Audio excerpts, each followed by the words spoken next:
welcome to another tutorial from Games. Today we're going to be covering the painting of an Imperial Fist Space Marine. We've started off with a base coat of Daemonic yellow primer from the Army Painter.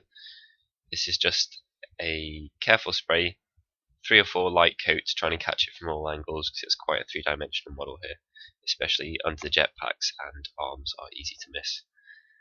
The next stage, and a very important one, is to go all over with soft tone ink from Army Painter. This is the normal format of their quick shade. Once we've done that, I've got a microfiber cloth which I've made damp, and I'm gently passing all the way over the model, trying to pick out anything that's on the raised areas and leave the recesses. If you do pick stuff out the recesses, like I've done here, it's not a worry at all to go back and touch it up. You're trying to work fast because if it dries, then this technique is pointless. So it encourages you to work very quickly.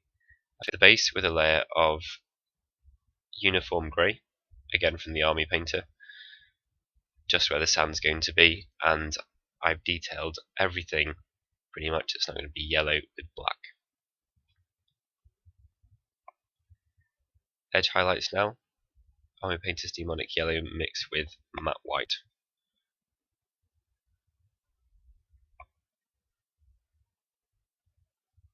Areas like the shoes should show exactly what it is we're trying to achieve with this technique, leaving darker bits in the recesses and getting a nice gradual fade from that soft tone ink to the more stark edge highlight.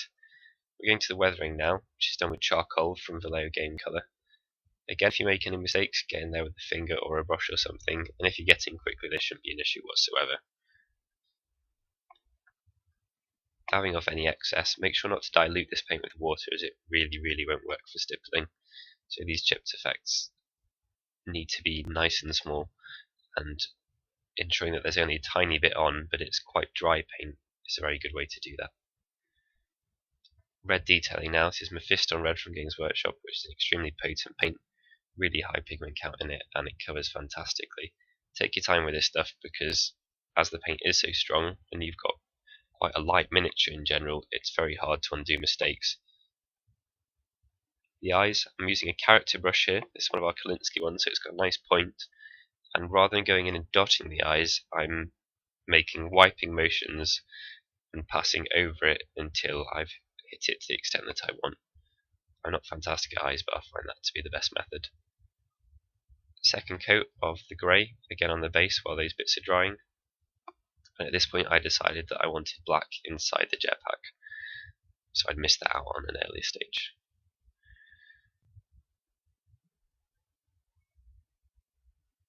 This plate mail metal from the Army Painter, and because we put a black base coat on anything that's going to have metal on it, these should go on extremely well with one coat coverage. It makes a very big difference to the metals. Using the side of my brush, catching details.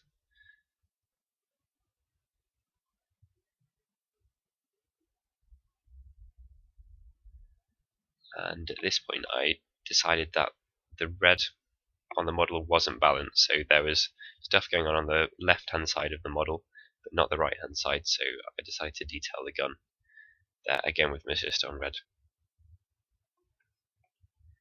Army Painter's dark tones been used to shade the base.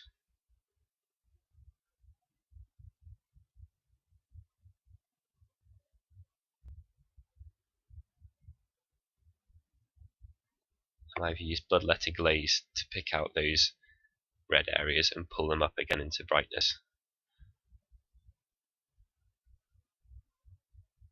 Again readdressing the balance of red on the model. I'm using Mephiston Red to sketch a design on the right shoulder pad of the Marine.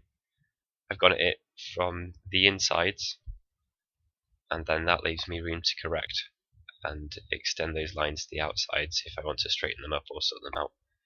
Take care with this. If you have difficulties with shaky hands like I do, then using a stubby brush might be more helpful than using a pointy one.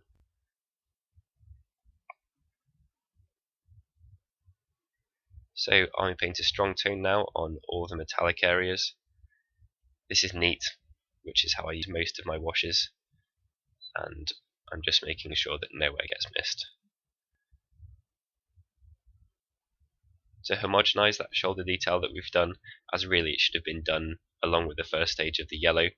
I've used a wash to tie it in and shade it towards the edges of the shoulder pads, and I'm dotting it with the foam for the chipping in exactly the same way as I did elsewhere. Troll Slayer orange mixed with matte white to highlight the eyes, and a little dot of white in the back corner just to simulate a glint.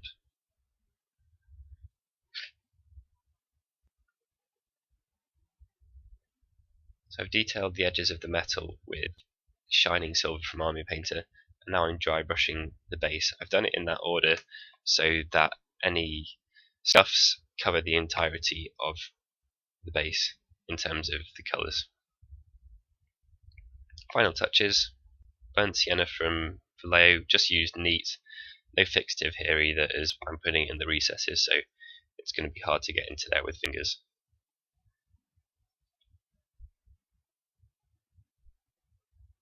Wilderness Tufts from Army Painter. These are nice and short, they're 4mm rather than 6mm, which is their normal size, so they make a very good job of sprouting naturally from crevices.